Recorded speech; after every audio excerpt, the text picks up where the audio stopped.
All right, big news for the Seminoles today as they land another prospect, big-time commitment. Today we got Amari Williams. He is out of Palm Beach Gardens, 6'4", 210, 215, somewhere around there. Top 200 on the On3 industries, a top 200 player on 247 Sports as well. Goes to the Benjamin School. That's Jordan Travis's high school as well. Really big pickup for the Noles. We'll talk about what this means, him as a player a little bit. We'll give some love, as we always do, to the Battle's End. We'll crack open this Cambio tequila from the Battle's End as well. Not yet, because I'm recording this at 10 p.m. last night, but shout out to Florida State for a big pickup today. Shout out to Battle's End. You don't pick up this kind of talent this late in the cycle without their assistance and them being involved for sure. So really good get here for Florida State. Kid reclassified from the 2025 class to 2024, visited right before early signing day, and a lot of people kind of thought like, oh, well, there you go. There's your backup plan for some of the guys you lost. When you think about LJ McCray, when you think about Armando Blunt, you think about others that did not end up in this class. However, he didn't close the door here and get this recruitment sealed up and get him locked in. And really, there's been a quiet confidence at Florida State and with the people that I've talked with for the last couple of weeks that they would get this done.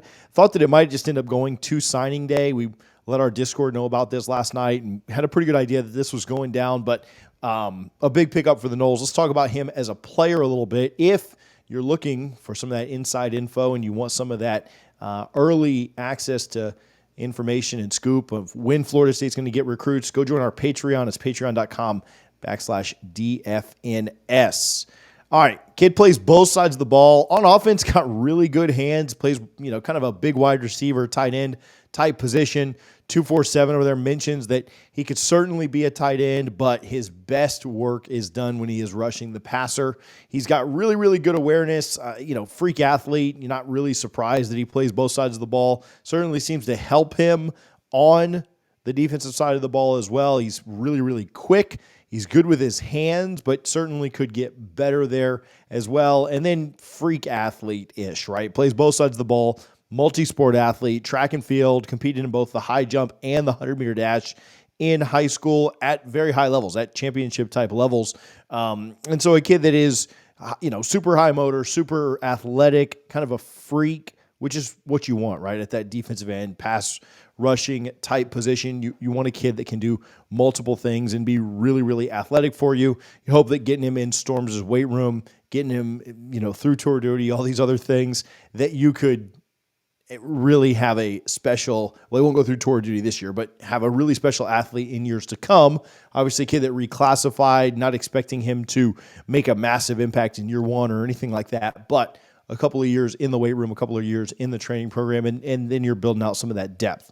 He had 34 tackles, 4 sacks, 2 forced fumbles, and INT this year in his what will have been his junior year, his final year of high school because of the reclassification. 16 catches, 424 yards, and 7 touchdowns. So pretty productive on that side of the ball as well. For, again, the Benjamin School, who had a good year. I think they went 8-3. So a good productive season, as an upperclassman, but a younger kid, not a senior, who's ready to kind of come in and make an impact right away. I really like his game. I think he's going to be somebody who you can really depend on, and you've seen what Florida State has done developing there at the edge position. I think that you really like what you could see from him in a year or two down the road, what kind of player he could potentially be for the Noles. Again, I don't expect much output from him this year. That's not what I think this is a pickup for. I think this is something that, even though he's a top 200 player, you're projecting and trying to build up the depth in that room. And the same way you thought of this pickup and what it might potentially be after Blunt and McCray, you missed there, it still is this, right? Like, him not signing in December is not a huge deal, especially for a kid that was, reclassifying anyway. Getting him into the fold, getting him into the class for your depth, for your future, a big deal, even though it happens in February as opposed to mid to late December.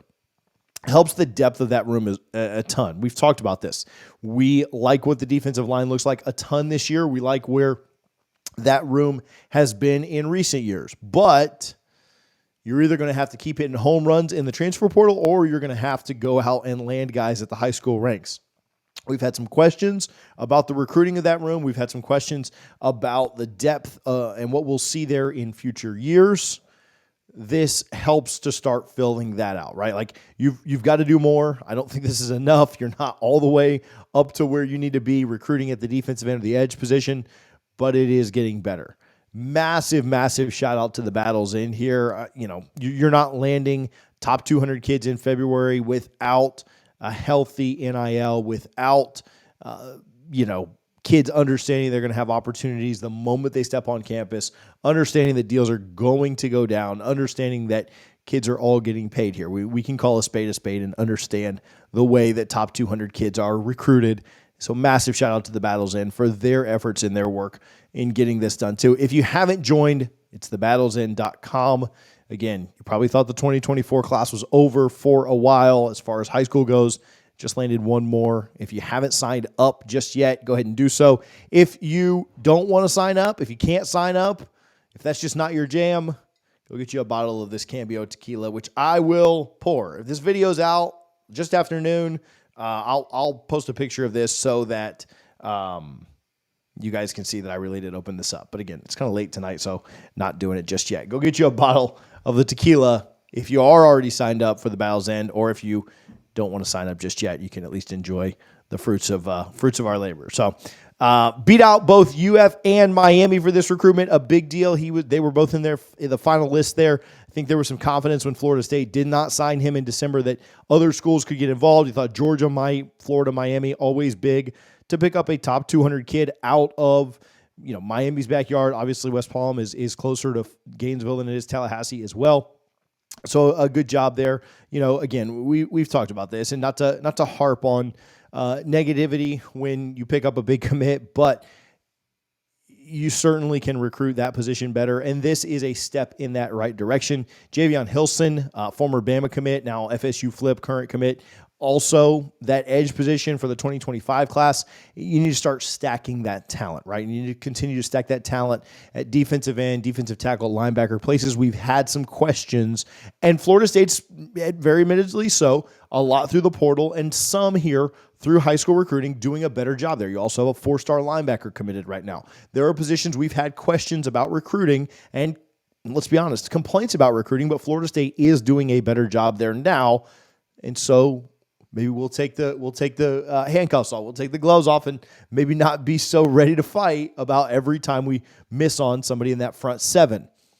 They have to sign, right? Now, we expect to get Amari's signature here on Wednesday, but they have to end up signing in the 25 class. But you have struggled there for sure. Not a huge impact on the rankings with this. Florida State's still going to finish around the 10 mark on a lot of the ranking websites. Seems like all the Florida State recruits got dropped down after they committed too. So smart by Amari for committing after the last rankings update came out. Not to be the conspiracy guy, but that's what seemed to happen with all of Florida State's recruits this year.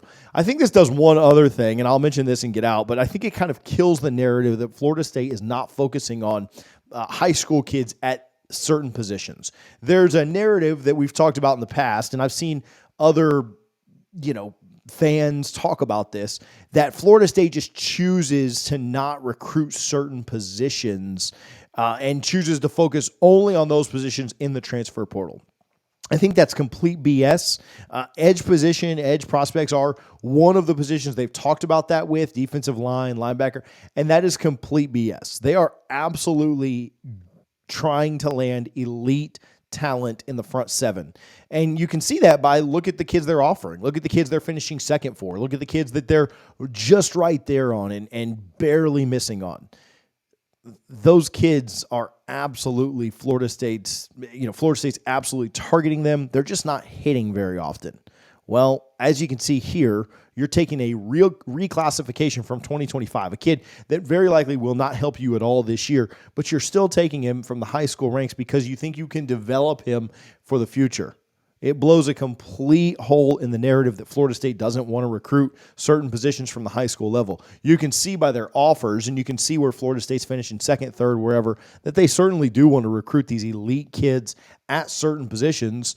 they're just not finishing it. They're just not sealing the deal always, right? They've hit on some, they've missed on some. But I think Florida State recruits every single position in both the portal and the high school ranks. Look at where they've landed kids at every position in the portal, and they've landed kids at every position through high school. And the narrative that they're only focusing on one or the other is completely false. And the pickup of Williams today certainly proves that. Let's talk about it down in the comments. Again, big pickup for the 2024 class, Amari Williams. Shout out the Battles In. Shout out Mike Norvell, Coach JP, Adam Fuller, Coach Odell, everybody involved here for this pickup.